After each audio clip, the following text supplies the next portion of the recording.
Okay, so we're live. Welcome to the second of these conversations around the rise of artificial intelligence and what it might mean.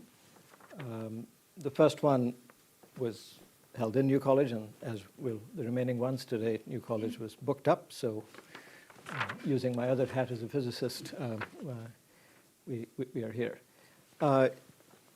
My guest today, Josh Simons, is Member of Parliament for Makerfield. He was supposed to join us that day, and it would have made for a different conversation, but an equally interesting one. But he is a Member of Parliament, and there are always things going on, so he had to stay in London that day. But he kindly offered to come out separately, and so he's here today, and I'm really, really delighted that he could come. Before we proceed, and I will just shortly move into it, maybe everybody in this room is totally familiar with the state of the art. If not, I'm just going to take 2 minutes and show you, if Oscar now says no signal, but let me see if I can show you a couple examples just so that we can sort of frame. Okay, so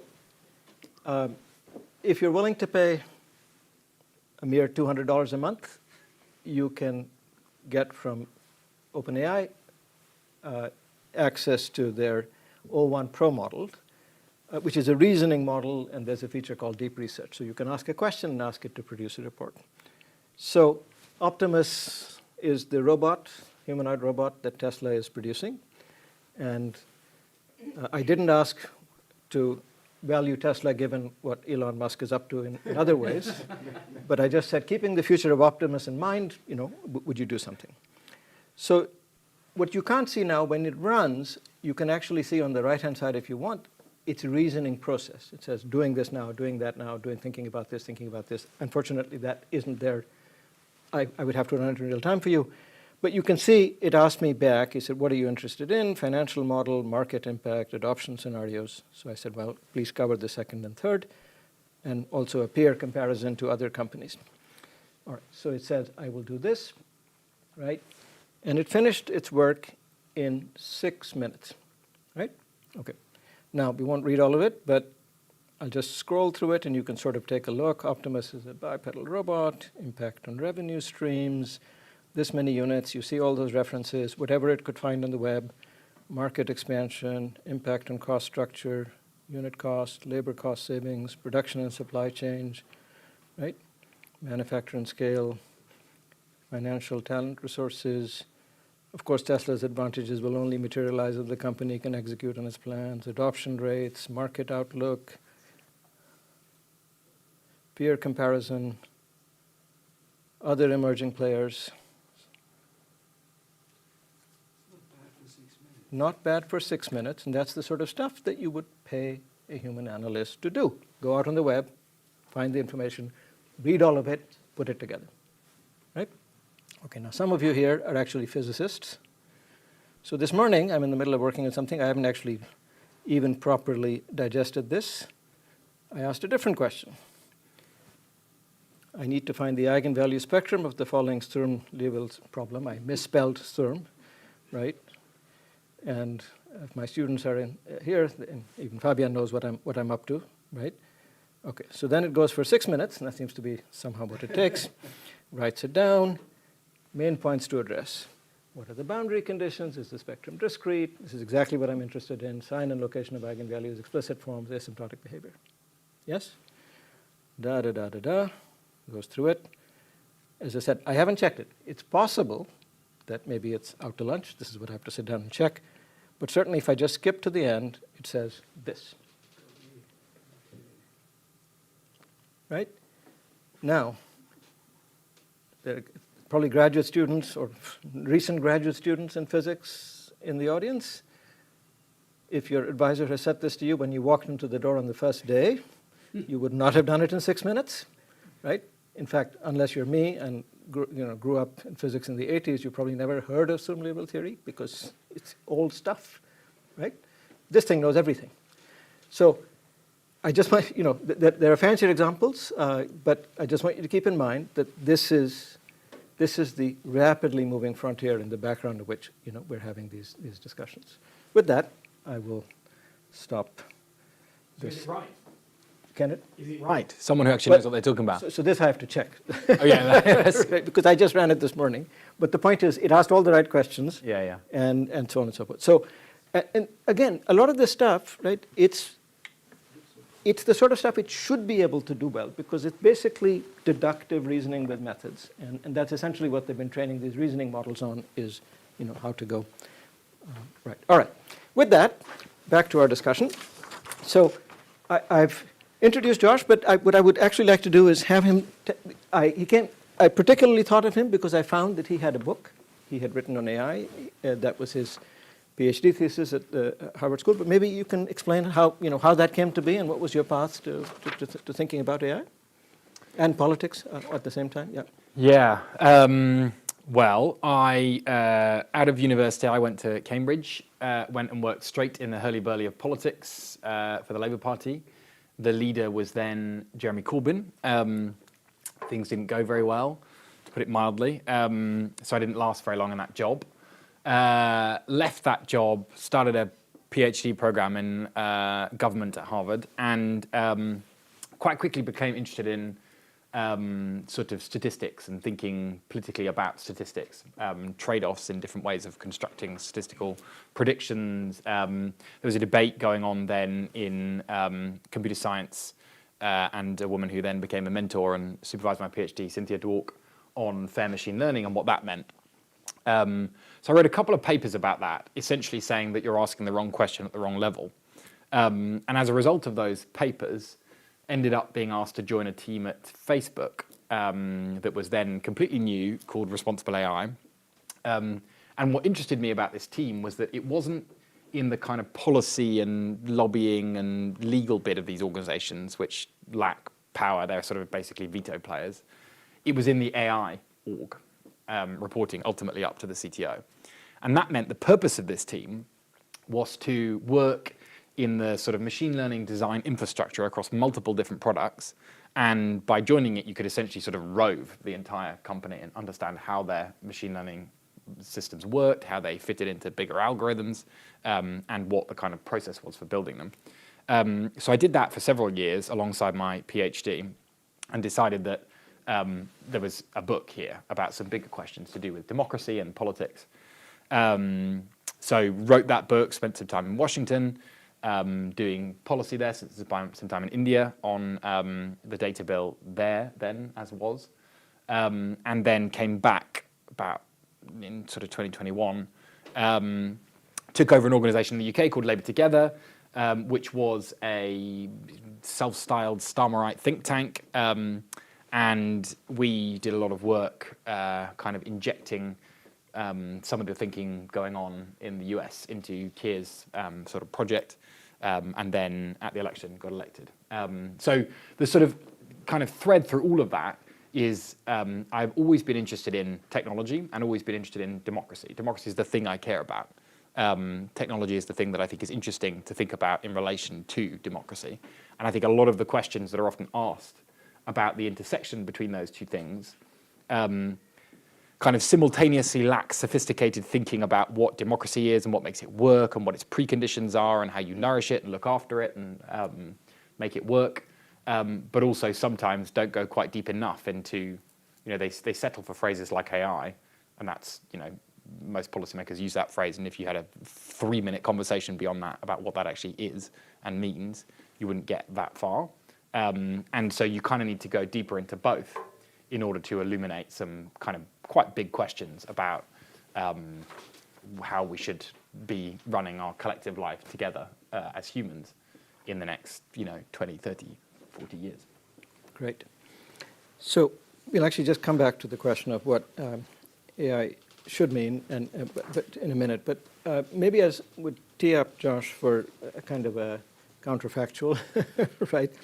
So I think the way to think about our moment is that we're sort of course, there's a very long arc of human technological development. You can say that ever since we invented fire, we've sort of been on our way to a post-human future, the development of more and more technology, which would eventually, right? So that's a very long view.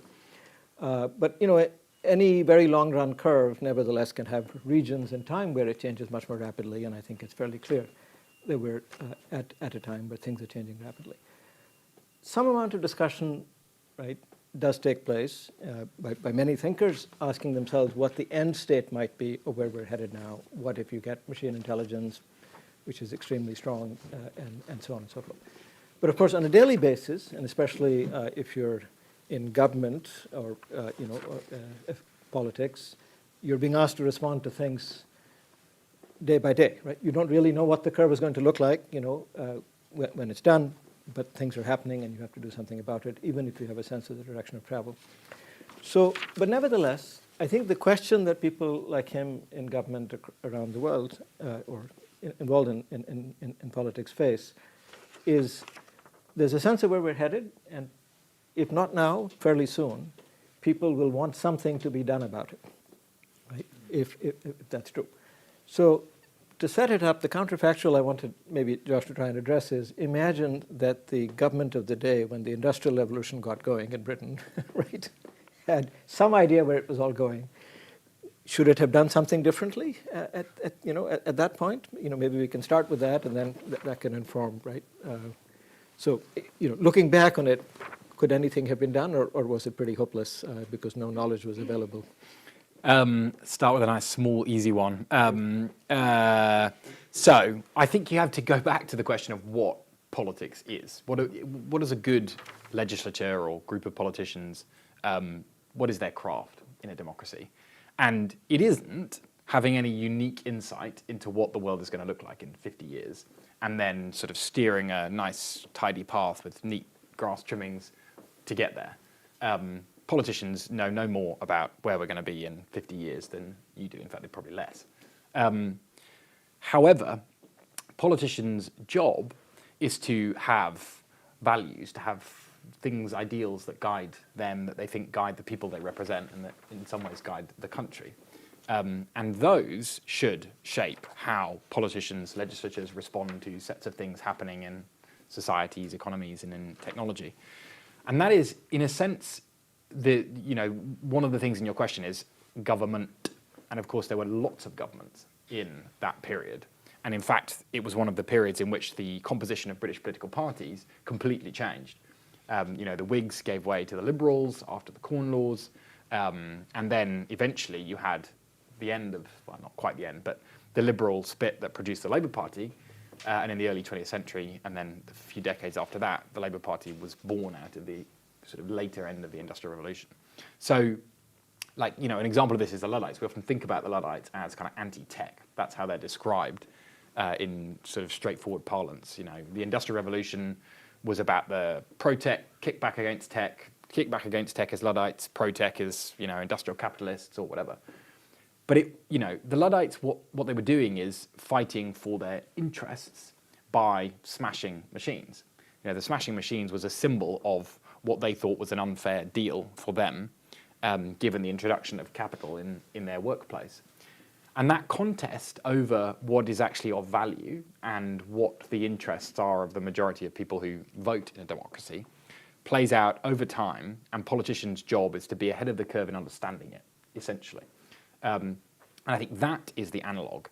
And the big thing that worries me in our capacity as politicians all over the Western world, frankly, but including here, is that in order to do that well, you have to be comfortable with change, not just at the level of policy, but at the kind of institutional level. You have to be willing to say, democracy is not a static thing.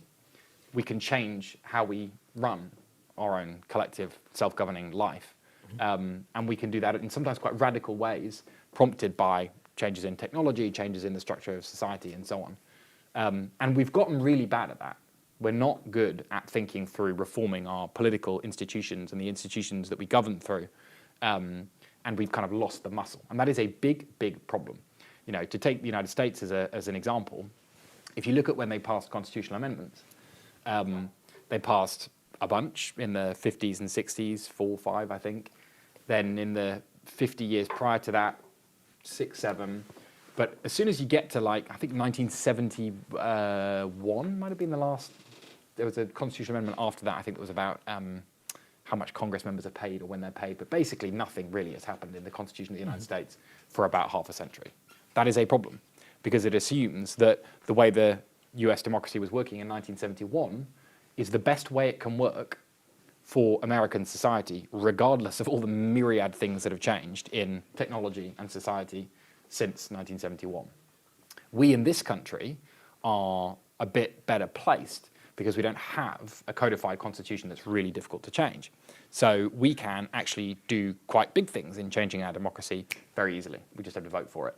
And that, in turn, though, requires elected politicians who have that power to be cognizant of having it and be willing to think creatively about the structure of their democracy. And I think the way that this links back to technology now, the Athenians, this is actually in my wife's book, but the Athenians, ancient Athenians, when they delegated some craft, you know, say they wanted a ship built, the assembly wouldn't try and do it themselves. They would employ shipbuilders who knew what they were doing.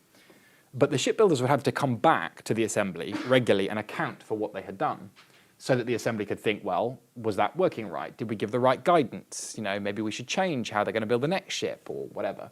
And then off the shipbuilders would go and they'd come back, and that kind of iterative process of not just thinking about, I want 5 ships and they're going to cost this much, and then come back in 5 years and we'll talk about the next lot, but of actually overseeing the kind of deployment of expertise in an ongoing way is a recognition of the fact that embedded in all technical knowledge are the sorts of values that politicians' job is to think about how to impose on the world and shape the world to reflect. And I think, AI, data-driven design, is a really interesting case of this, because it can often surface and force out and sharpen even questions of values that might be easier to ignore. I mean, just one example of this, and I promise I'll stop talking. The Ofqual algorithm. The debate, I don't know if everybody knows that algorithm, it's certainly not AI, but it was essentially a tool that Ofqual used to adjust the grades of students during the pandemic. And essentially what the algorithm produced was greater disparities between predicted grade and then the adjusted attained grade for students who are in disadvantaged schools. And that is because it is a fact that students in disadvantaged schools, because their parents are less attentive to their homework, because they're tired, because they're hungry, all kinds of things, are likely to have a bigger average disparity between their predicted grade by their teachers after they take their mocks and their actual attained grade. All kinds of things happen to those kids. So the Ofqual algorithm, wasn't really doing anything interesting or wrong in it. In fact, it was very crude. If anything, it was too crude, and that was part of the problem. But it was pretty crude statistics. It was reflecting something back that is a fact about our world. But the debate after that algorithm focused all on the algorithm, and was it fair in some, these sort of slightly tedious statistical arguments about different ways you construct fairness. The debate should have been, well, here we go. Thank you very much, Ofqual algorithm. You've told us something very important that we need to think about as politicians. And that requires a sort of willingness to do politics in an iterative, sort of design-focused way that I think the technology invites, but we might miss the opportunity to do. So going back to the Industrial Revolution, saying the issue is not that people needed to have insight into where it would end up, but that along the way, perhaps there should have been a process improvement which came later as democratic politics expanded. I think I read somewhere that about 1,000 families, more or less, ran Britain during the 1800s.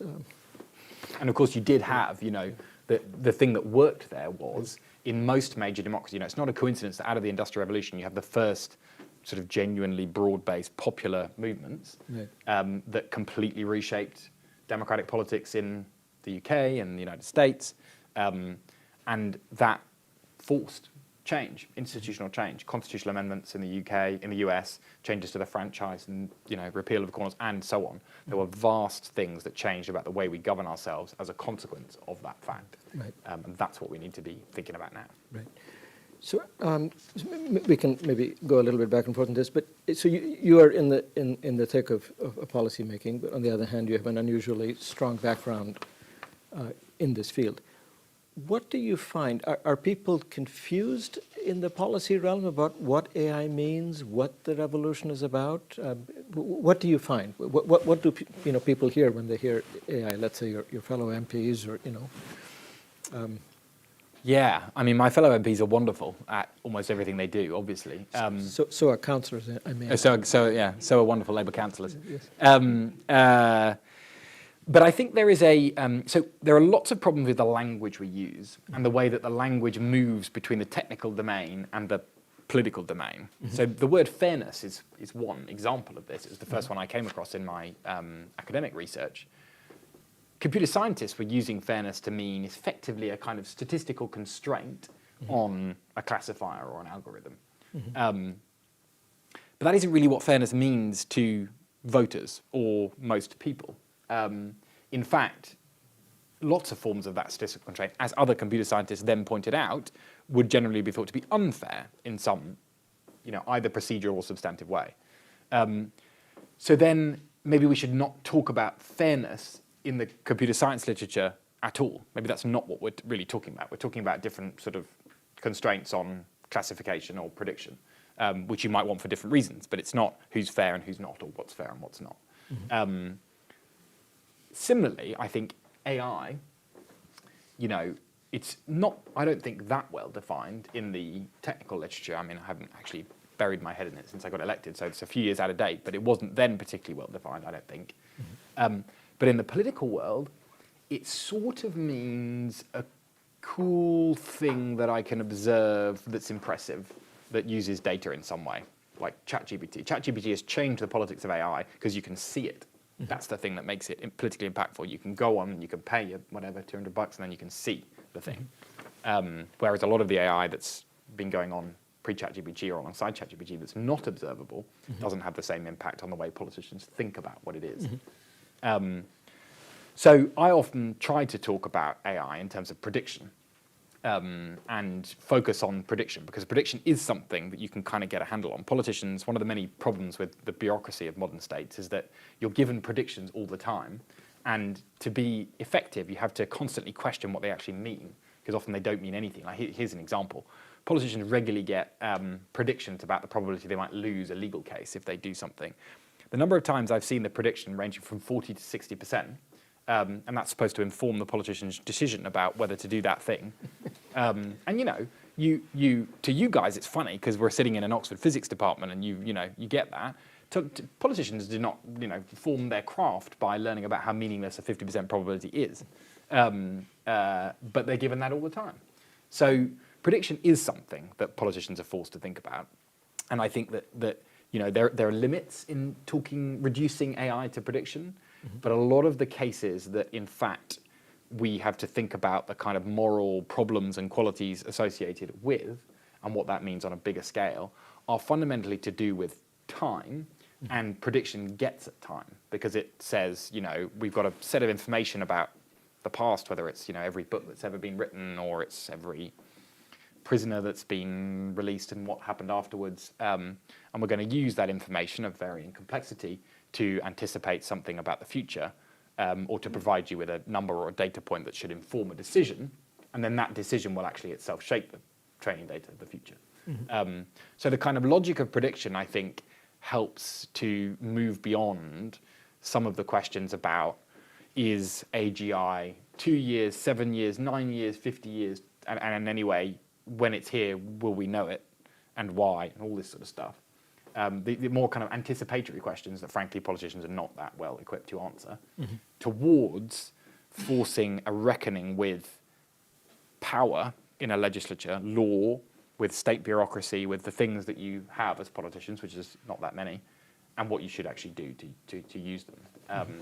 So to the point about where discussion started, the language really matters, because if your job as a politician is not to know where you're going to be in 70 years and then forge a path to get there, it's to be clear about values and the things that should guide the way we respond and shape the present, then the way you describe the technical tools really affects your understanding of how you can do that.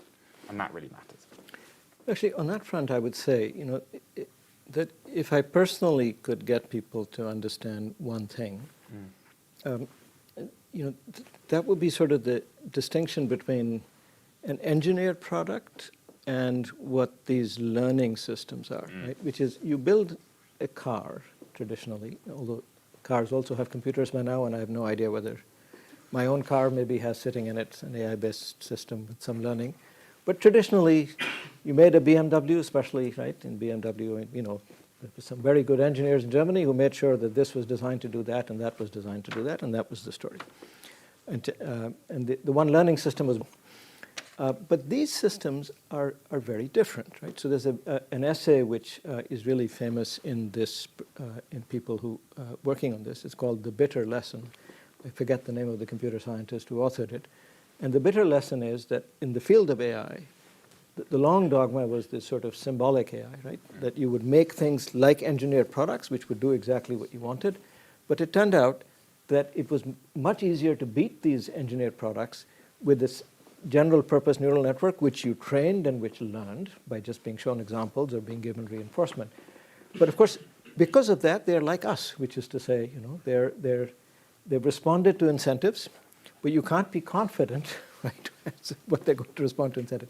So I think very, very important in that sense to understand that it's a very different, calling it technology isn't quite right. It's as if we've discovered another matrix for intelligence. I used to say in the early days, you know, imagine you went out and you found a gray blob sitting on your front desk, and you picked it up and said, that's interesting, and the thing said, that's interesting. And then you say, can you talk? And it said, can you talk? And after a while you figured out, you know, that you could train it. Maybe do it with pets or whatever. So it's a bit, you know, like that. And so that distinction that because that a lot of the fears about existential risk, which are of course one extreme end of what, you know, politicians are being asked to engage with, right? And starting with the Bletchley Summit, have to do with the fact that if you're, you know, simply training, you know, a new matrix for intelligence, you can't be confident as to how it's going to behave in circumstances that you did in engineering. Anyway, so to my mind, that's, I think, one important thing for people really, especially, you know, politicians, to sort of take on board. I don't know if that's a useful metaphor, but that's... No, I really think it is. And I think learning is a word I like to describe this space. Right. But I also, so there's a couple of things about it. One is learning what and who decides what is learned. Is a really important question to ask, because partly what you learn is downstream of the training data, what's trained on, and of course that data is either constructed by someone or produced by someone, or, you know, produced by a set of behaviors or whatever. And you can shape that. That's a thing. That's an intervention point, right? What you learn from is a point that humans shape. What are you looking to learn from that is also another intervention point. Now, really complex neural nets. It's not as easy to identify those two questions in that process, but it is in some LLMs, for example, quite easy to identify those two. You know, what are you learning from, and what are you being asked to learn? And that the reason why I think learning is a helpful concept for politicians to think about what's different about this is in part because it invites those questions. What are you asking this thing to learn from, and what are you asking it to learn about when you train it? And that is difficult because it's a design question and not a set it, forget it, and see if it does bad things and do it retrospectively question. And that sort of ex-ante design mindset, that's not really how politicians, it's not really how legislators, it's not really how democracy works. You know, so bad things happen and then you think, oh, we should pass a law to make sure that doesn't happen again. Not, we should pass a law, or we should set up a sort of governance structure to help shape how things are designed.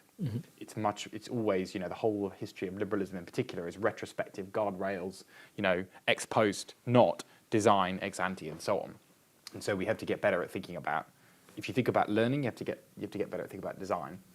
The only caveat I would add to that is, when you learn something, you have knowledge. And I think we have to be clear about what kind of knowledge we think, you know, ChatGPT, when it produces those two answers, has. Because I do think it is meaningfully different from the kind of knowledge that you and I have, even about that particular set of problems. And what moral quality we think that knowledge has is downstream of, you know, what we actually mean by knowledge when we say that something has learned and therefore it knows. Fair enough.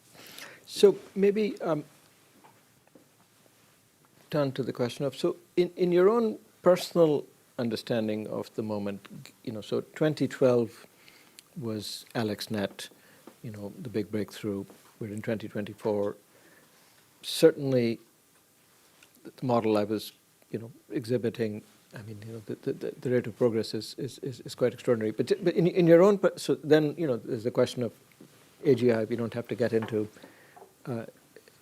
precise things, but simply the notion of, there's some time frame to getting systems, perhaps which are certain, which have superhuman capacities, perhaps single systems which have a great deal of superhuman capacities. So what's your own personal map at this point of where things are in terms of just, so it's not you're not a machine learning expert, but simply as you see it from a distance, what does it look like to you? What's the Undoubtedly, things have sped up, mm-hmm. which you would expect. Mm-hmm. When I have a 2-year-old and a 4-year-old, and they, the process of learning is not linear in any way. Mm-hmm. And, lots of people have written about that. And that seems to me part of what's going on in AI at the moment. When you try to anticipate the effect of hugely accelerating developments in AI on, for instance, the labor market, and you end up with unsatisfying kind of stand-ins like trying to measure or quantify different types of tasks and then map them across a labor market and then map that in turn to the tasks that AI can perform. You end up with these, I think, quite unsatisfying ways of thinking about what's going on in the labor mm-hmm. market in relation to AI. Mm-hmm. And so the thing it seems to me is happening, which is hugely accelerating development at the frontier of AI, mm-hmm. still relatively, in fact, not relatively, infuriatingly slow diffusion of, not even AI, but relatively crude forms of statistics and machine learning across the vast majority of the things, certainly public institutions, but even companies that most people interact with every day. For politicians, that is the big problem, not actually, not only the existential frontier stuff, it's actually, if in my constituency in Makerfield, what AI do people engage with? Well, it's mostly stuff produced in Silicon Valley through social media or an Apple iPhone or whatever it might be. Most of the kind of British companies and British public institutions that they interact with, they're not really using AI. And to the extent that they are, it's not even really AI, it's quite crude, statistical summaries of things. And so the scope for rapid advancement at the frontier is in part, I think, downstream of mm-hmm. thinking in a much more granular, almost institutional way about diffusion. And, the NHS is a great example. I mean, what an incredible potential source of data to understand, the population of this country and how to anticipate there. I mean, a small example, my health trust in Wigan, there was this debate, a few years ago, and it's come back up a few times since then, about whether we should charge people for missed appointments. And it costs the NHS a lot of money, so why should the NHS pay for people who fail to show up to their appointment? Often missed appointments are old, elderly people who have not seen the letter that's come through their door, or they're people who don't get emails. Sometimes appointment reminders are in emails, things like that. Not people who I can't be asked. So how do we solve that problem? Well, they found, the trust, that if you send people a letter or a text alert, the morning of and the day before their appointment, it completely transforms the proportion who actually don't show up to their appointment. Mm-hmm. In order to do that, you have to analyze a lot of data about your patients in the area of the trust, and in order to do that, a whole set of things about data generation, data storage, the law around data have to happen that are really laboriously difficult to do in this country. So I say all that because, when I'm catching up with people I used to know who live in Silicon Valley still, the odd investor I know who is thinking about investing in companies there or here that are working closer to the frontier. Mm-hmm. As a politician, you don't really see that. I would love for that to be reshaping our, sometimes quite inert state bureaucracy, but it isn't. And in order to bridge that gap, you simultaneously, per the previous guest on this discussion, have to be quite forceful and unrepentant about smashing things and, driving through change when you will encounter myriad barriers to it. But you also have to be a bit more granular and interested in how you get different NHS trusts to generate their data in the same way so that it means the same thing, so that it's actually useful to train a model on, which is one of the things that the data bill going through Parliament is supposed to do and will do. So that kind of focus on the mechanics of how you diffuse, often it's about data, as a precondition for diffusing learning in a statistical way on a much bigger scale, is something that we've got to do a lot more of, not just as elected politicians, but the whole, the many wonderful English literature graduates who exist in the British state are not particularly well equipped to think through in a granular way that kind of problem, but that's what we need to do. No offense to English lit, if anyone's doing it. None at all. So I think, so maybe building on that, I can ask you to maybe address. So I think you mentioned, so the big point you made was that on a daily basis, you're not seeing your problem currently as too much AI, but as too little AI, right? And fair enough. And I think the Clifford report, I think one of the ingredients in there was that. So there's been the Bletchley Summit, there's the Clifford report. And so could you speak a little bit to how you think the UK has so far, what's the total responses, what's being discussed now, what do you, how do you think that's going? And maybe everybody may not have looked through the Clifford report, so if you can maybe talk. Surely, if you're here, you've read the cover to cover of the Clifford report. So the basic view of the Clifford report and of the things that the government have said is, as you said, that there is too little AI in this country and not too much. And that there are a set of preconditions for there being too much that range from access to finance and capital, that range from reorganizing and frankly reducing our bureaucracy in various different areas and domains, education, health, and so on, and removing some of the barriers to British companies or overseas companies investing in British companies that currently exist who are trying to build AI. And the goal, the orienting purpose of all that is two things really. The first is for people to feel it. There is you may have noticed that virtually every government who stood for election in the last year lost, Modi being one of the very few exceptions. And one of the reasons, that people think all of these incumbents are losing is that the things that governments are doing are not really being felt by people. So, Biden's a case in point. Lots of legislative action, lots of economic change, lots of effect, high GDP growth, but the extent to which, a voter in Western Pennsylvania or Appalachia felt that was pretty limited, or at least it wasn't enough to shape their voting behavior. So for us, we have to think about more AI, not just in aggregate and GDP, but that people can feel and in ways that people can feel. And our job is to think from the perspective of a constituent of mine living in Wigan, one of the towns, Ashton. In 5 years' time, if the Clifford Review is implemented piece by piece, if the data bill's gone through, if some of the stuff that we've talked about in relation to the NHS or the Department for Work and Pensions or education, if all of that happens, how will they feel it and how will they see it? And how will it shape the way they think about their country, their town, their life? And that is the test. That is the test of everything that we are talking about on AI. And our basic view is that there are all kinds of more productive ways that we can use the data that exists in this country that they will notice. And health is such an important example. So that is the primary focus of the government. The other element of it that I think is important to reference, particularly at the moment, given what's happened in the last 2 weeks, is security.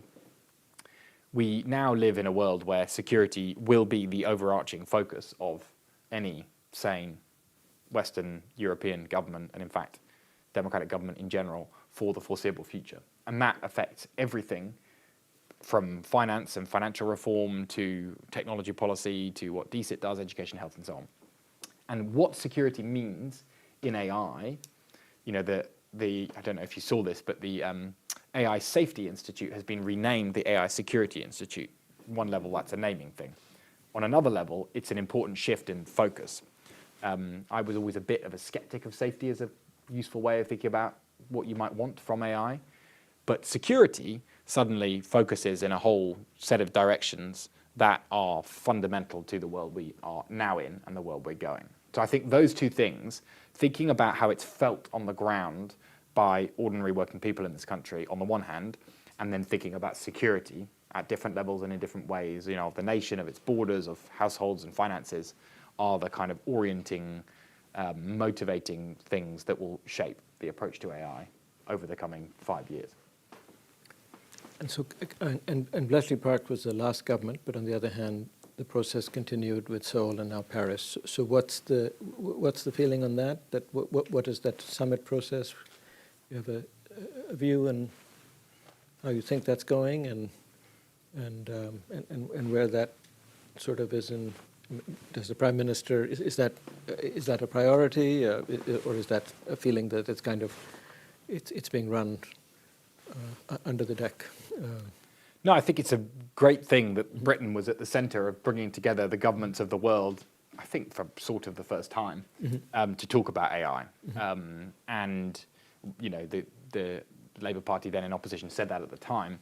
And it's a good thing that since then, that's turned out to be not just a one-off, but something that governments are starting to do. Right. I think and you know, the Prime Minister has often talked about AI as something that in his view is a tool for kind of driving through some of the reforms that, you know, my voters regularly talk about the social care system, for example.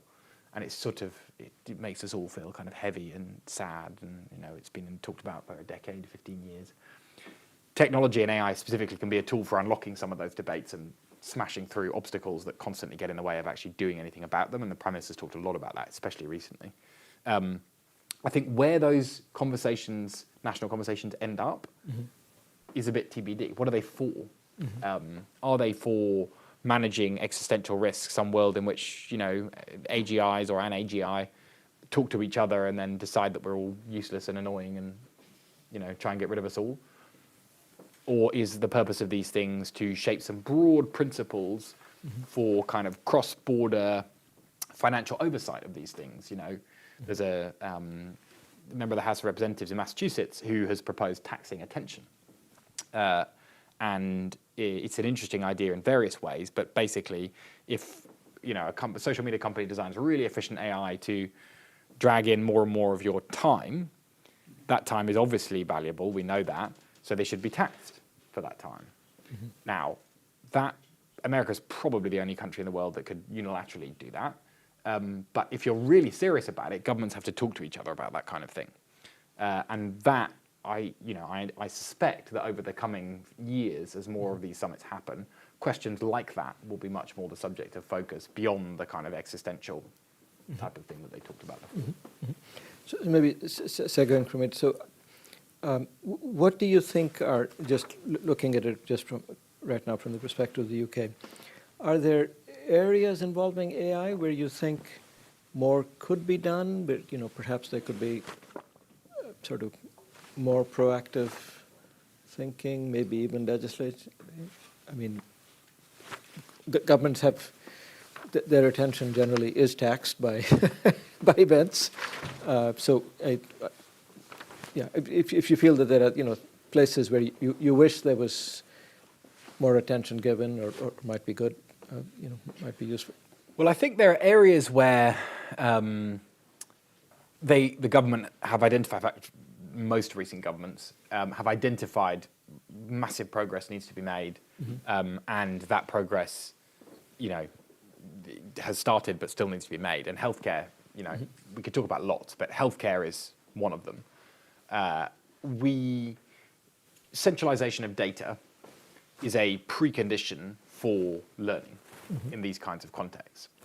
And it's, you know, the analogies and disanalogies between the learning of children, I think, are super interesting and always worth dwelling on. Because a child obviously, doesn't need to be exposed to more than the experience of a child to learn. But a child is, in some sense, by virtue of the way that we parent, by virtue of the sum total of knowledge that they're given, there is something that is kind of cumulative about mopping up what is then given to a child and they're supposed to learn.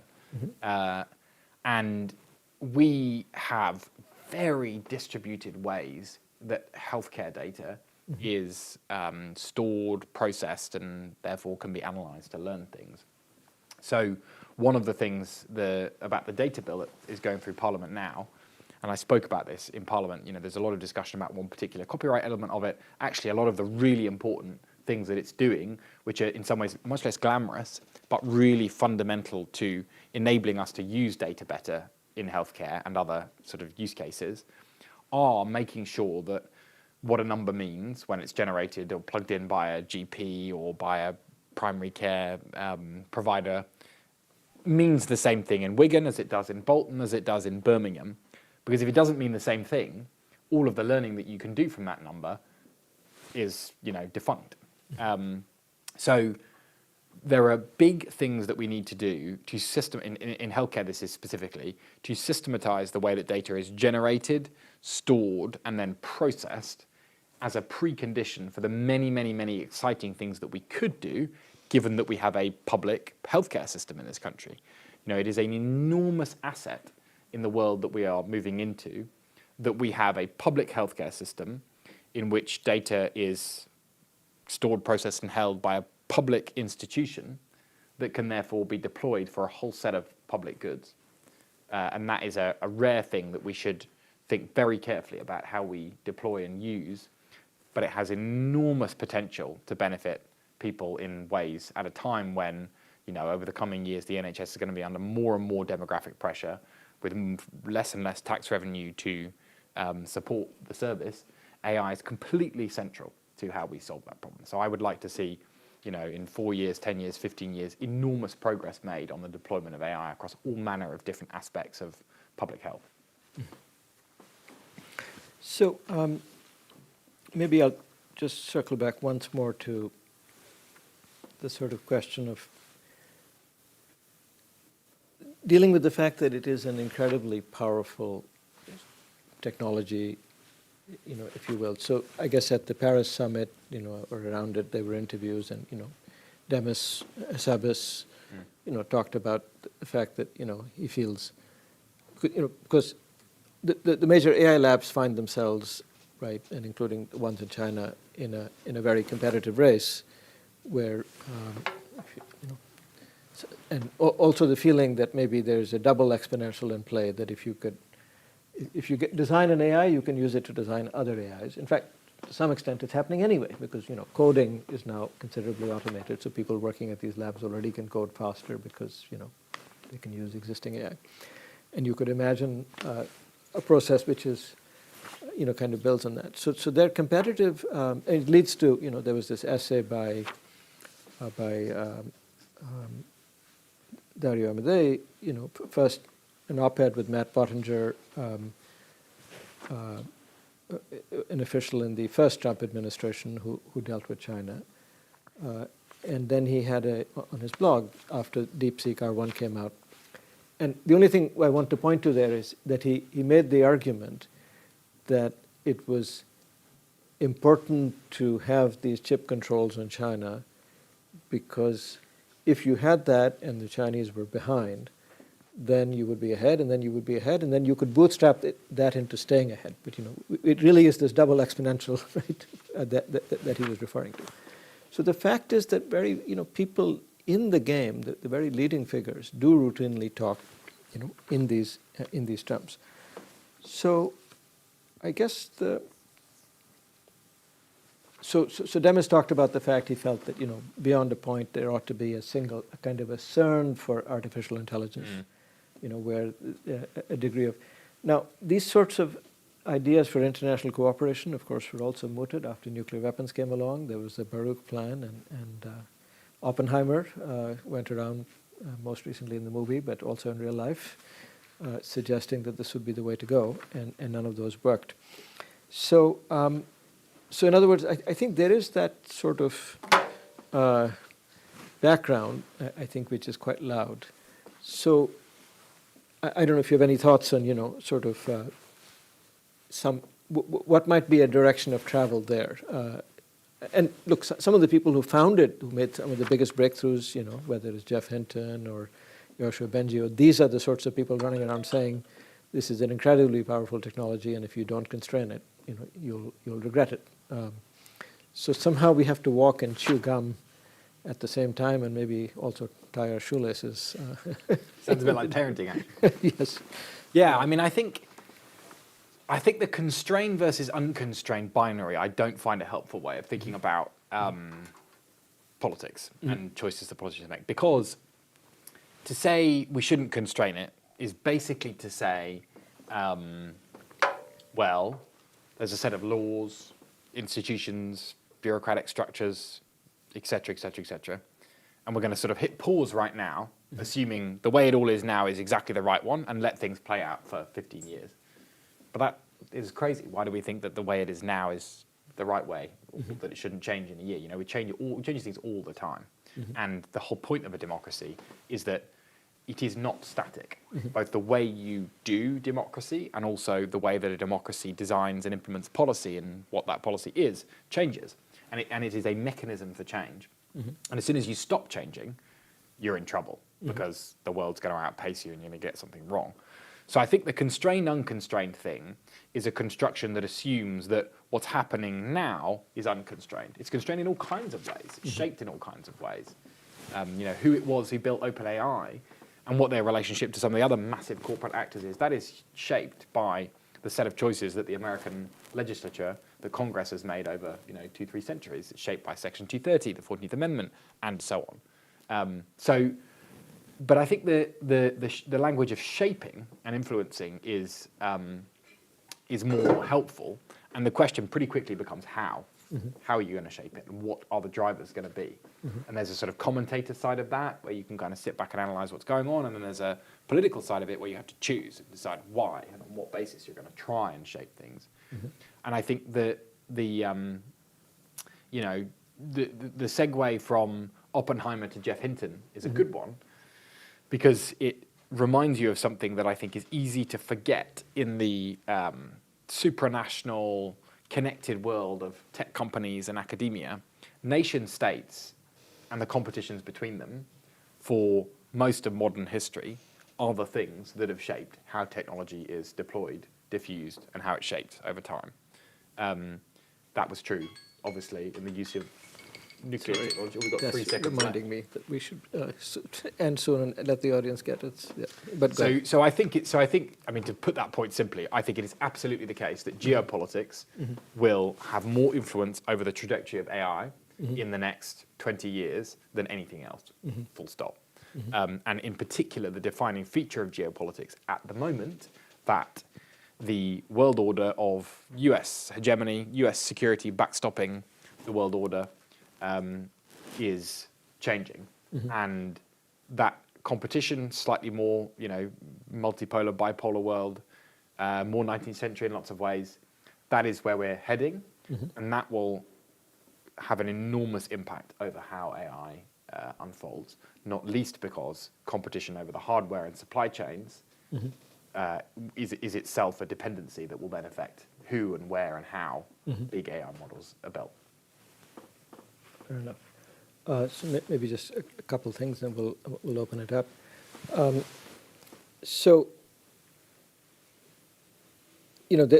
This is not strictly about government policy, but if I look at it from my perspective as, let's say, an academic and an educator, although I'm an educator at the level of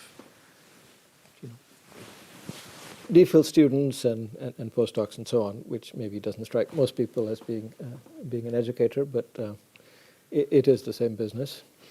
So there's this sort of interesting question, which is, I became a physicist. I studied physics in high school. That would have been about 4 years as an undergraduate. I was in India, then a PhD, then a postdoc, and I can discourse by now on a large part of physics, but it's really been a steady process of learning things along the way. So the fact is that this machine really knows stuff, which it's really a polymath. So I guess the question is, how do you? I worry a little that we're going to get a future shock where a lot of people looking at it are going to say, I'm not sure I want to spend this amount of time learning stuff. What's the point? Now, the traditional answer is, sure, you just use the machine. And there's something to it, but it's not so easy to use a machine which actually is capable of reasoning at that higher level, because unless you've trained some, you don't understand what the answer is, what the questions are. So it somehow requires, okay, so I think you have young children, mine are just, one has finished college, the other is starting. There's some question of how, a certain model of having children and they're moving through an education system to prepare for life. I'm not convinced that that model is stable to the inclusion of AI. Anyway, so I don't know if you have any thoughts on that. If nothing else, as a parent, let alone whether state policy can ever hope to address such things. Well, mass public education is a product of the Industrial Revolution, and there's no good reason to think that it's the right way to educate, the population in 50 years from now. So I think there is almost no doubt that some of the idea, for example, that I live at home with my wife and my kids, and at 7:30 in the morning, I leave my front door, and then I clock into my job, and then I come back at in this case 10 p.m. or whatever.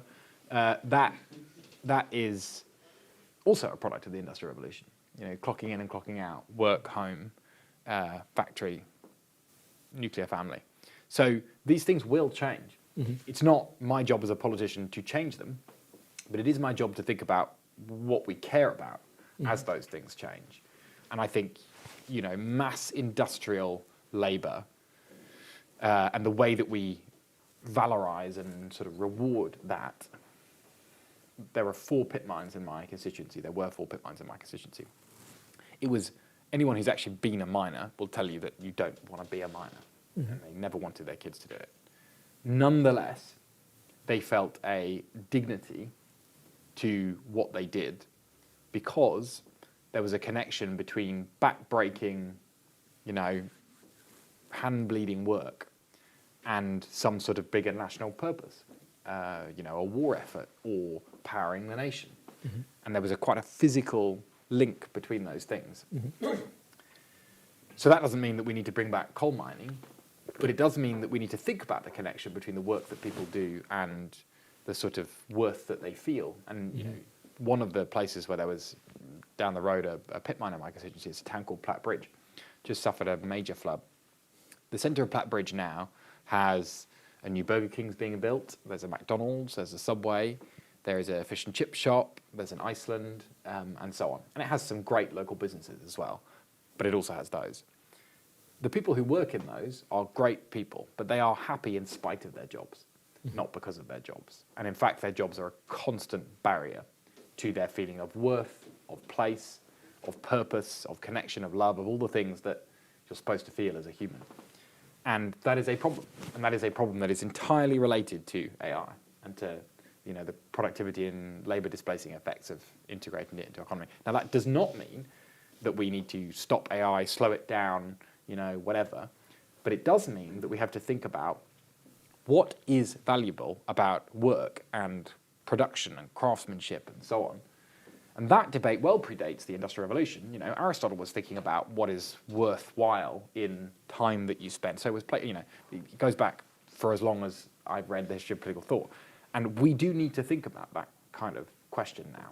And we do need to think about, if the flip side, for example, of AI is care, human care, which is physical, it's about smell, it's about feeling, it's about a set of things that are, to my knowledge, very hard to automate. how do we value that in a world where the sort of basic structure of a labour market might not be enough to reflect its true worth to us as people? And I think the sort of bigger picture of that, the Industrial Revolution was a struggle to revalue the kind of public realm. It's what Marx was writing about. It's what William Morris, he thought that it was just ridiculous that most human beings could not even close to afford the kind of beautiful things that he thought human beings were completely capable of appreciating. And so his career was about a fight to be able to mass produce that kind of stuff. And we are also now back in a world where we have to think about what our public realm is. Where do we actually come together as people? Where do we actually smell each other, meet each other, talk to each other, insult each other, all the things that people do? And those are distinctively human things. And we have to, through our politics, think about the risks of not valuing those in different sorts of ways, because we live in a world where they are not valued as they should be.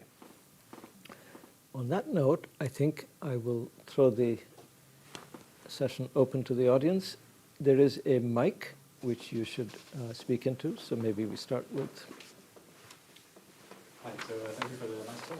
And I was thinking a lot about what you said earlier about how there's a lot of gains to be made by the diffusion of this technology into the sectors here that do not already use it to the same extent that they would, say, in a technology company itself.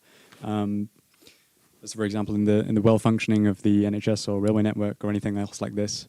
And like especially pertinent when you come to a university like this one and do a talk about this, an issue of talent recruitment comes to mind. Because there's a certain kind of person who also concentrates a lot in, for example, physics department here or other similar places around the UK, that they get their kind of life's joy out of making systems that function well.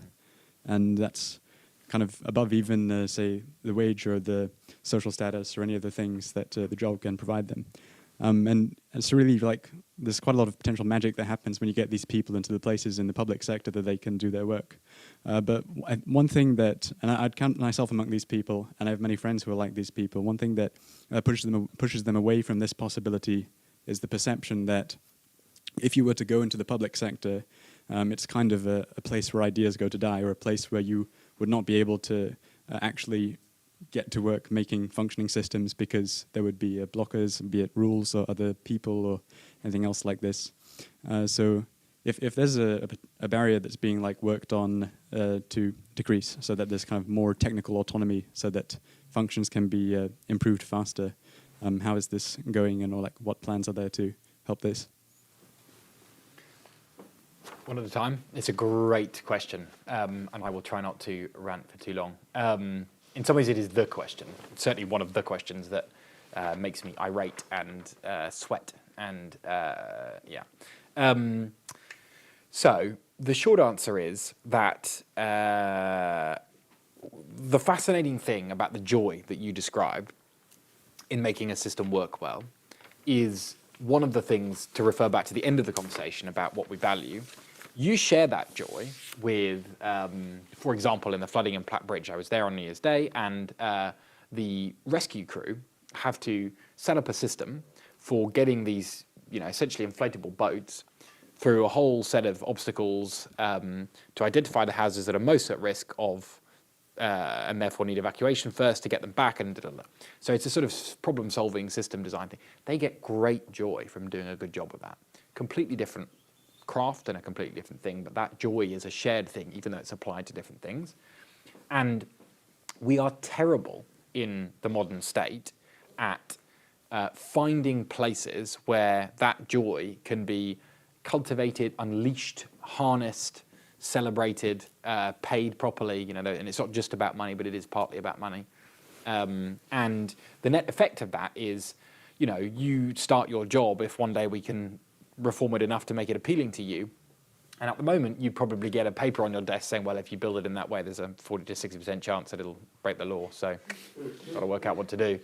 And, you as a smart statistical person would probably take the paper and, get a fire lighter and just burn it and then carry on doing it anyway, which is great. But that is kind of, what we need to do more of in terms of a mentality.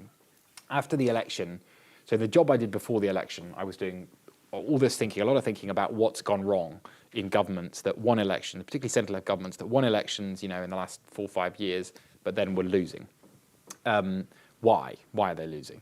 And the concept that came out of it was a concept called insurgent government. And there's been a bit of writing about this and there's stuff out there in public. But part of the idea is that, so insurgents are, in the sort of military use of the term, they are distributed. You don't know who's an insurgent. You can't, you don't say, okay, I'm an insurgent. They're distributed and kind of embedded, hidden among the citizenry. They share a goal and a sort of certain way of working or an ambition that they have, and they pop up in sudden interventions to kind of blow things up, sometimes literally. And that is sort of how I think we should think about changing government and making it more appealing to you, so that you don't get a paper on your desk that says there's a 46% probability you're breaking the law.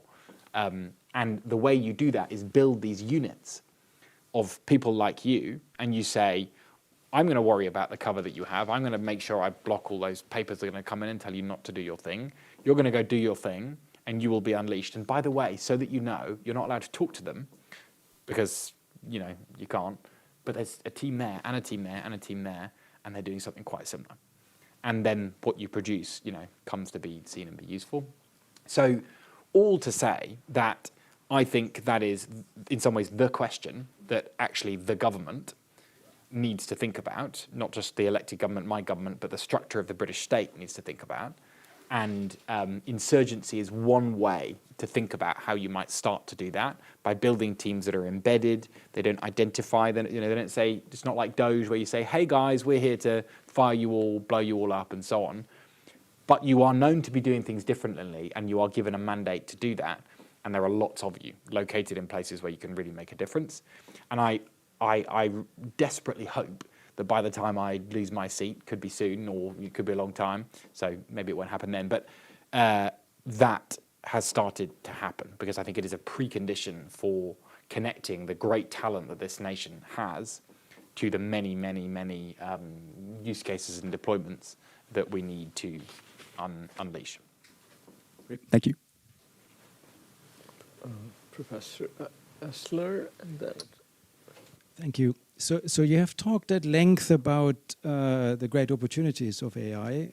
So I'm just wondering, to what extent do you and your fellow MPs think about or talk about possible impacts on employment?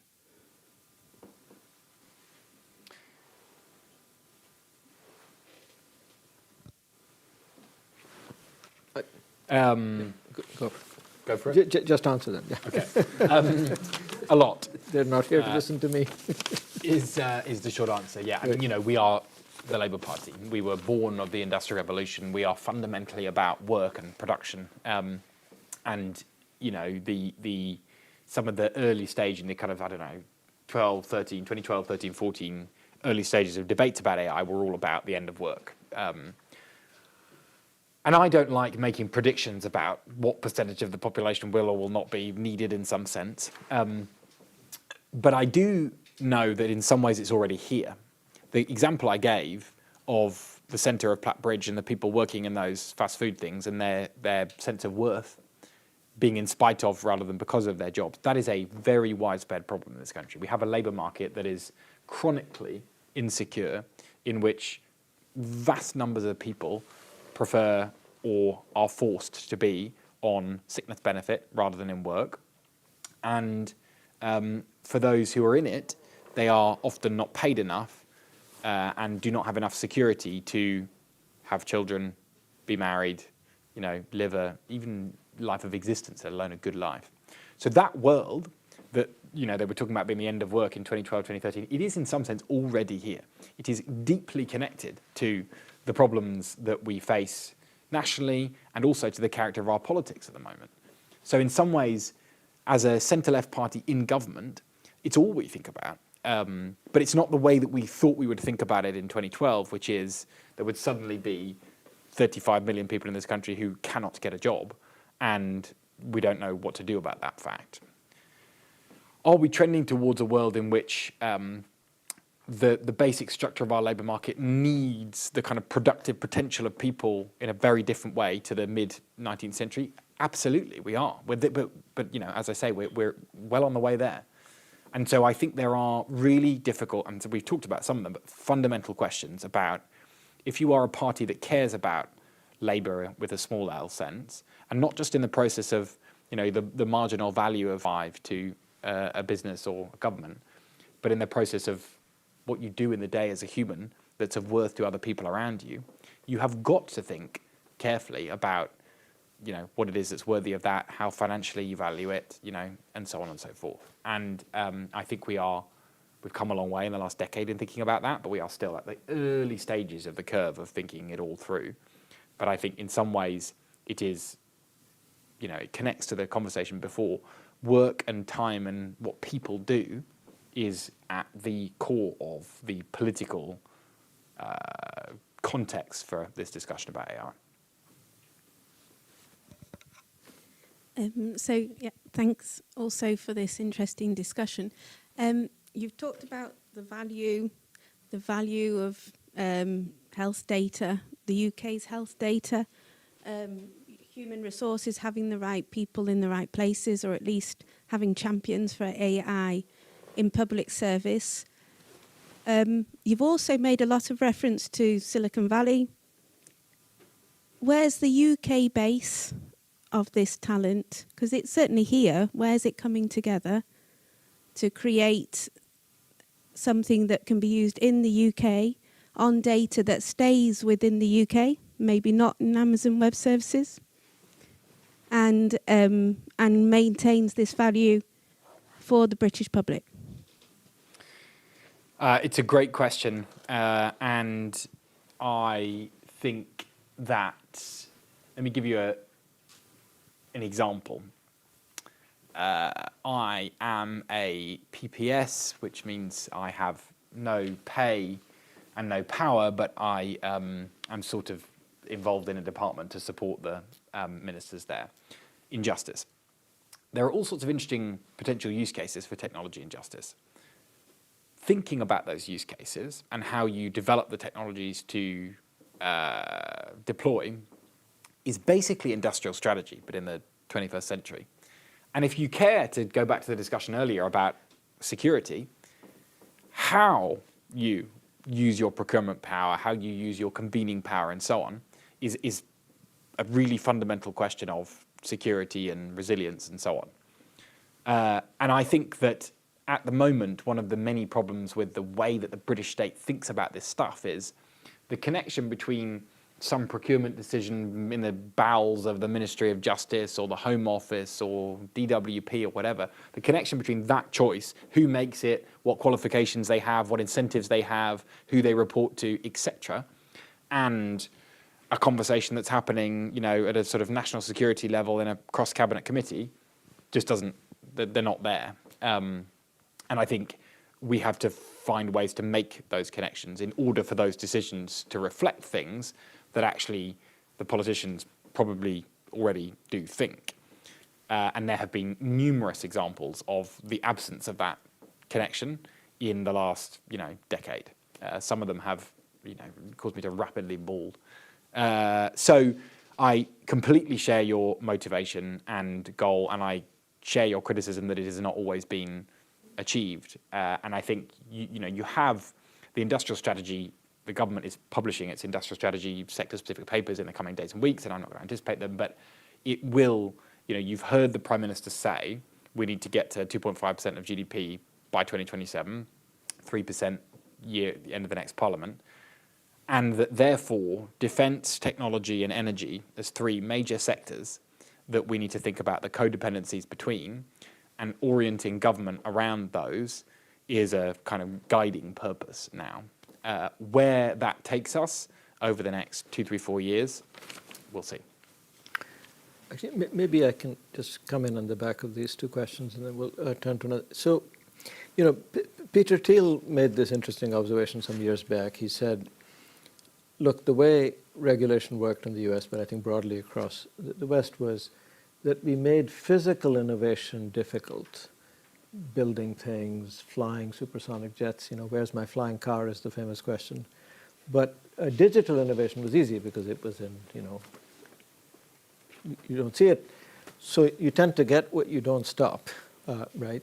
And so there's also kind of in terms of the question about jobs and so on, I think there's also a question of if you can build things and if you can do other kinds of things, then not all the, you could create, whether it's employment or whatever in areas as well as anyway. So is that something that and your thoughts on that and whether that's sort of under discussion, as it were? Yeah, I mean, I think that digital innovation is easier than physical innovation also. I mean, I remember him saying that, and I thought, well, I think it's both true, but also there's that. Sure. One of the striking things about working inside Facebook is it's just a wonderful bounded system. It's perfect for training models and learning and then deploying them rapidly because all the data generation processes are exactly the same. All the internal systems for building machine learning models are exactly the same. And so it's a dream for a machine learning engineer trying to learn their craft. The physical world just isn't like that in all kinds of obvious ways. So I do think we need to make physical innovation much easier. And I think in a security-driven world, it's one of the big things that we need to do. I think tech can potentially, and AI in particular, can actually help with that.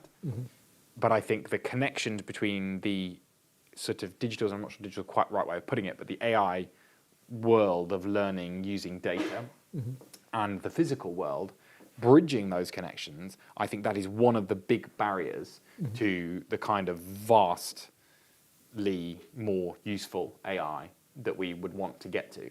And those connections between the physical and the bounded world of AI learning, sensors, robotics, turning data that you get through a camera into something that you can more easily train. But those kinds of connections and nodes, I think, are lagging behind in some ways the raw computing power of really effective AI models. So that's technology, but you got off at the Oxford train station.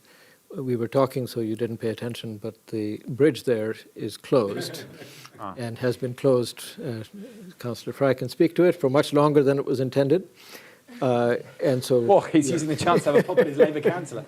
I'm sure there are good reasons. But the point, it's even when you can build things, you can't necessarily deploy them. The technology to build a bridge is not, was present already. So in some ways, if you want things, so one, I guess what I'm trying to say is, it seems to me that there's almost greater pressure, I think, to free up those complements to the digital worlds. Otherwise, you're sort of driving the process to a bad outcome from two directions, one purely technologically and the other.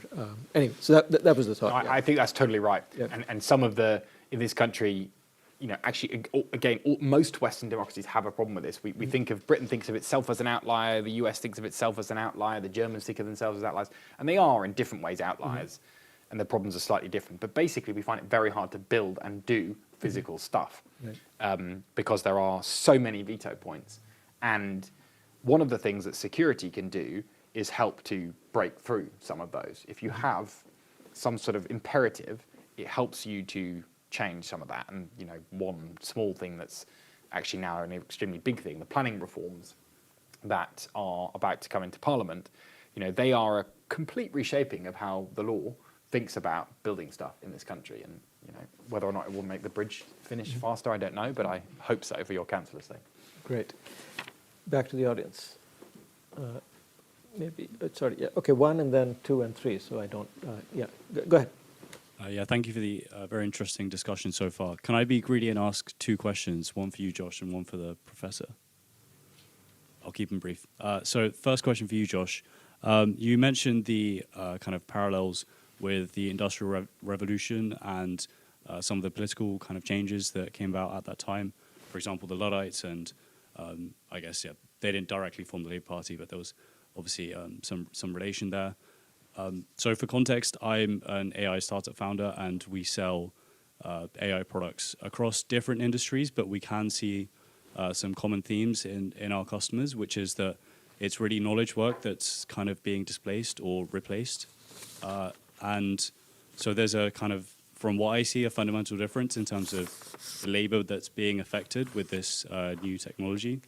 How do you think this will impact politics? And do you think there are going to be kind of analogous changes, or do you think there will be something very different in terms of the political disruption that happens? I'll try and be very quick. So I'm conscious there's lots of hands up and not much time. It already is impacting politics. It's again another, we always have to remember that all these questions that we're interested in, they are happening. They're in our world now. They're live. They're not going to happen in 2, 5, 7, 10 years. How are they going to impact our politics? Well, you can already see a bit of it. There are ongoing debates about various forms of knowledge production, in the legal system, for example. Paralegals, there's some interesting debates in the US around this, but paralegals are, the process that you just laid out is a lot of what it means to be a paralegal. Paralegals are a major employer of kind of a certain spectrum, a certain stage, on your career. So what do? Do we protect paralegals somehow? Do we retrain paralegals? Well, in paralegals' case, it's probably a bit easier than it might be to try and get a, construction engineer to be a software engineer, or it's a bad example, but or do we say that what we're going to do is shape the future direction of education, mass education, away from what it's essentially been for most of the mass industrial revolution, which has been knowledge acquisition, rote learning? I do not have the definitive answer to that question, but I think we are already starting to see conversations about it in our politics, and linking it to the technology, as you just did, is something that we don't do often enough, because we think of it as a sort of policy problem that is somehow disconnected from technology policy. And they are not disconnected, they are fundamentally connected, and we don't talk about those connections and therefore how we can shape them enough. Yeah, thank you. And the question for you, Professor, is, so I did physics here a few years ago, just before ChatGPT and all of that kind of stuff really started working. So unfortunately, I wasn't able to use it very much. But I don't know if you're seeing any of your students, undergrads or even graduate students, using it, for example, to solve problem sets, or even as part of their kind of understanding and digesting of textbooks. And is there anything interesting you're seeing in terms of trends, or how that impacts their actual performance in tutorials? All right, so you have the terrible bad fortune of talking to an Oxford statutory professor, which means I don't do tutorials, right? But I have a graduate student who's probably in the room somewhere. Elias, are you here somewhere? Anyway, maybe he's listening online. So this was a couple years back. We had been working on this problem with a postdoc, and the postdoc used to use Mathematica and write Mathematica code. And he had gotten up to 4 particles and 6 particles and, so on and so forth. So Elias comes along and says, oh, why don't we just ask ChatGPT to write the code, right? And promptly we could do 12 particles because, it was kind of going one by one. Now, having said that, what I was just showing you today, earlier at the start, I don't see people around me. I tend to be the one going around saying, but maybe because $200 a month is not something everybody wants to spend.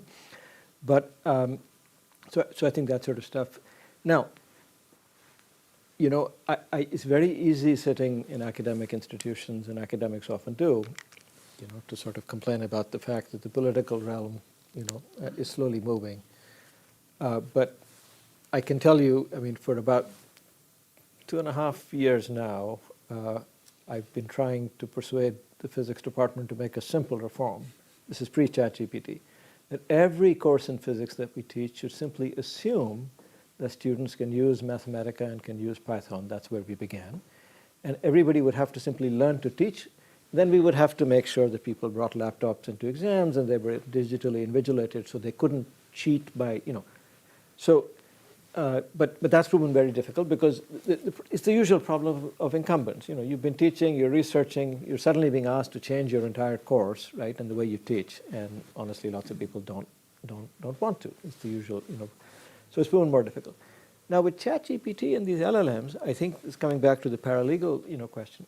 Look, I think the same is true in academia, which is if I'm already at a stage where I have a pretty good idea what are questions to ask, right? So at least in the short run, I could simply view these kind of systems as, oh, a substitute for a graduate student, a substitute for a postdoc, right? And in a competitive dynamic, which also exists for faculty, that guy at Harvard just published a paper, there's an economist he wrote a paper in 1 hour, right? And that's because he just began with talking to one of these LLMs and the whole process was 1 hour literally to produce a research grade paper, which was then peer reviewed and published. So I think that kind of stuff is possible. And if your entire universe of professional advancement, grant funding, and all that sort of stuff is dependent on productivity metrics like that, I think you can imagine that people publishing 10 papers a year will soon be publishing 100, right? So, okay, but coming back to it, what would I ideally like to see? I think there is this question, which is we're knocking away, the way I put it, and then I'll stop and let other, the trick is to teach people to be thesis advisors without going through the business of being undergraduates, graduate students, and postdocs. In other words, my talent at this point in life is simply that when, if you had come to me or, my graduate students come to me, I have some idea what questions to ask. And when my students come back and junior collaborators come back, I have some way of judging whether the answer is correct. Mm. But that skill we currently don't teach. You acquire it by bitter experience. Senior lawyers are similar. You have to be a paralegal, you do this, you do that. And as Josh said, some of it is knowledge acquisition or fact acquisition. Some of it is judgment acquisition.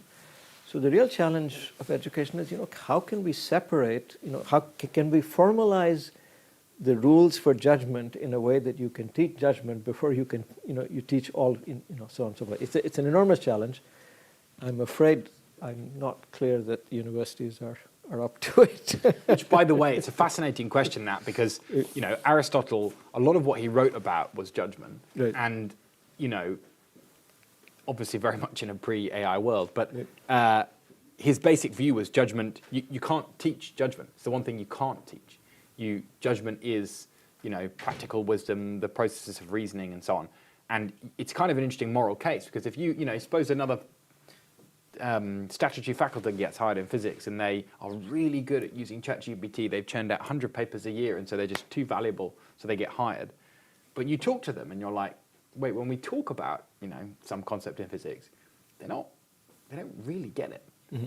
You would presumably judge them and think that they were less good as a physician than you. Well, as of today, but academia also has aspects of being, a business. It has, advancement measures and, so on and so forth. So it's, in other words, unless you rejig the system to, no, I agree, which is, so the way I like to say it sometimes is, think of a graph.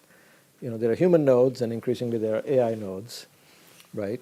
And where's the compute? Well, until recently, and, it's mostly in there, right? But that ratio is changing, so the odds that humans become, as you described, it's really, I think these are all interlinked problems, and they have to do with shaping, how one. The problem of coexisting with machine intelligences, I think, is a very non-trivial one. Even before you get to existential risk, it's just a question of, how to. I mean, back in the early 2000s, I used to say to my students, I said, some of you are physicists, we physicists love dimensionless numbers. You like to take ratios of things. And I said, well, there's one dimensionless number you should pay attention to. It's the ratio of the CPU in your head to the CPU on the desktop. I said, right now the number is much bigger than 1. And one thing you know as a physicist is when the number is much less than 1, the world will look very different. Right? It's quarks. It's a strong coupling. The coupling constant is small. It's quark. Coupling constant is large. It's hadrons. You couldn't have said from the quarks that it would be hadrons, but something will happen. So that's my general view of this, which is to say the ratio, the dimensionless number, is heading off into a domain where the world has to look very different, even if I'm not completely sure what it will look like. Anyway, sorry, this was maybe meant for my fellow physicists, some of whom are nodding. Yeah, James.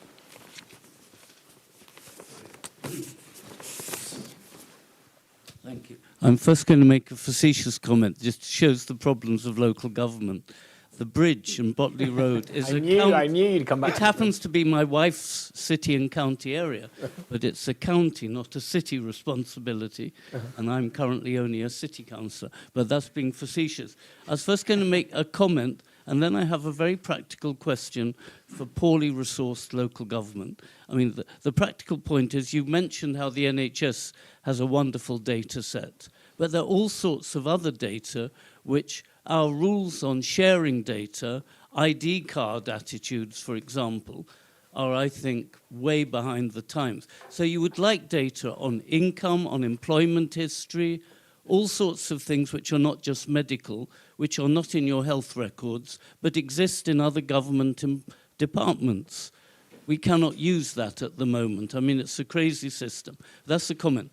But locally, in order to reflect what we think, I happen to chair both finance and audit, which are always looking at things like procurement, at budgets and so on.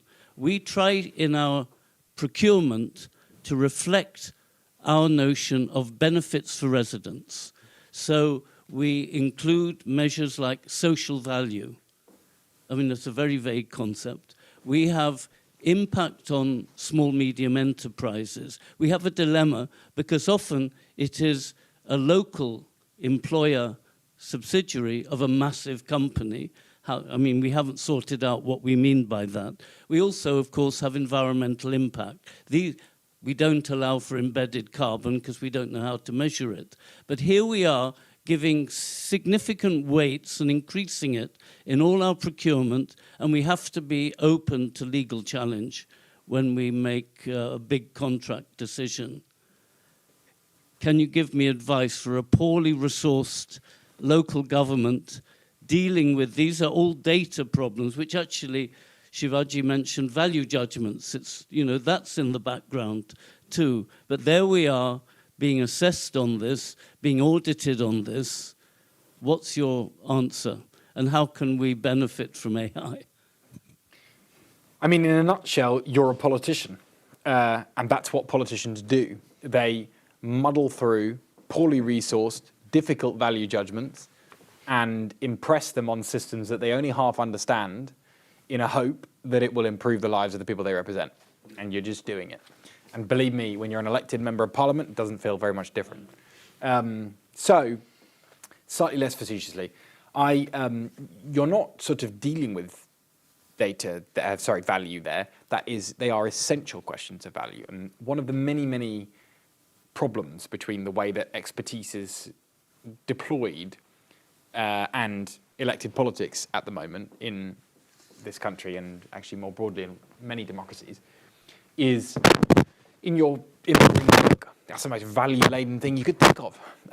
For those who don't know what that is, that's the Treasury has a Green Book, which is the sort of Bible of how you evaluate the worth of proposals for funding.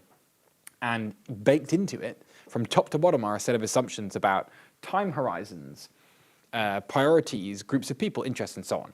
And procurement's another example of this. When you make a procurement choice, you have some sort of vaguely systematized thing.